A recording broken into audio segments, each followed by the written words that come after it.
ஆனந்தம் சில்க் செம்ம ஜாலி ஆடி ஆஃபர் 5 முதல் 50% வரை. ஆனந்தம் சில்க்ஸ்.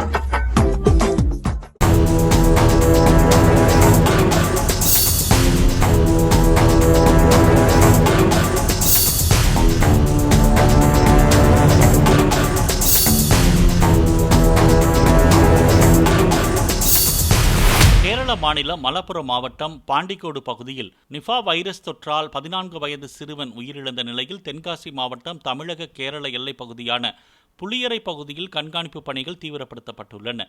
தற்போது குற்றாலம் பகுதியில் சீசனை முன்னிட்டு டிராகன், ரம்டான், மங்குஸ்தான் உள்ளிட்ட அரிய வகை பழங்கள் கேரளாவில் இருந்து இறக்குமதி செய்யப்படுகின்றன. பழங்கள் மூலம் நிபா வைரஸ் தொற்று பரவ வாய்ப்புள்ளதால் தமிழக கேரளா எல்லைப் பகுதியான புளியரை பகுதியில் பழங்களின் மாதிரிகள் பரிசோதனைக்கு எடுத்துக் கொள்ளப்பட்டு வாகன ஓட்டுநர்களின் விவரங்கள் பெறப்பட்ட பின்னரே தமிழ்நாட்டு எல்லைக்குள் அனுமதிக்கப்பட்டு வருகின்றன.